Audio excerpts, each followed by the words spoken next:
The diagnosis of autism can have devastating effects on the entire family. Parents struggle to find ways to reach their child who seems closed off to the rest of the world. But Eileen Mueller also struggled communicating with her autistic child, Kim. However, they found something that served as a bridge for Kim to the rest of the world, her art. They are both here to talk about their book, The Girl Who Spoke with Pictures. Good morning, ladies. Good morning. Thank you so much for being here. I appreciate it. Eileen, I want to start with you. When did you start to realize that you could get a glimpse or some insight into your daughter's world by paying attention to her artwork? Well, there was one instance where her kindergarten teachers came to me and they said, we don't see anything that we are teaching that is permeating into Kim's world. She just isn't reflecting any of the lessons that we're teaching.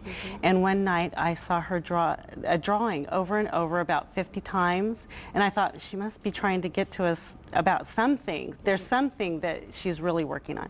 And I took the picture to the teachers the next day, and their eyes lit up and they said, oh my goodness, this is the lesson that we've been teaching this week. Yeah, so it was really exciting. So that was kind of the revelation when you realized that. Yeah. Well, Kim, you've been doing art since you could hold a pen in your hand. This was something that you enjoyed. What is it about art that's so appealing to you? Well, it helps me solve a bunch of my problems, or even trying to understand a concept that's kind of foreign to me. Well, it's much easier to have it out in front of me so that I can easily analyze it. That's great. And we have some of your images of your artwork that are depicted in the book, and they are absolutely extraordinary. And looking at, you can see some of the images that we have here, Kim. And I'm curious about, as we scroll through some of them, particularly as we get towards the third one, what is it that you were trying to communicate specifically with some of these pieces of art? Well, with this mess called No Words for Grief, it's supposed to show about the effects of how you're trying to get over a certain tragedy, about how you've been crying for days and days on end, and it seems like as if tears just seem to scar your face, as if you are wearing them practically.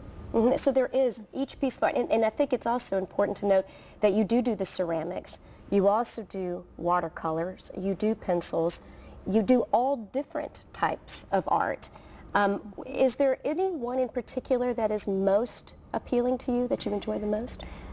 The most appealing is pencil, particularly colored pencil, because it's easy access and I like to kind of get my thoughts out very quickly. Oh, that's great. Well, Eileen, there is a lot of emphasis on the negative aspects of autism, and as I mentioned, when families receive that diagnosis, it can be extremely devastating. But you've witnessed some really positive things about autism. Can you share a little bit about that? Well, it's easy to get caught up in the dramatic, stereotypical behaviors because it does have an impact on the family. However, I found that if we concentrated on some of the more positive aspects, we could really support Kim toward success, toward a goal that would be, something within her reach. The negative aspects, you can work on them all you want, but a lot of times another behavior will take its place. So it's better to try and support them in their strengths. Well, it's one, because you're right. If you're able to focus on your child, on the more positive aspects of what your child is doing, then the entire relationship is improved versus just focusing on the negative parts. This was an extraordinary read, and you are an extraordinary artist, and it really is my privilege to have the opportunity to visit with both of you today. I really do appreciate it. Thank you so much for being here. And for more information, you can check out my blog at notsoperfectparent.com. And there you can find a way where you can get a copy of this wonderful, wonderful book.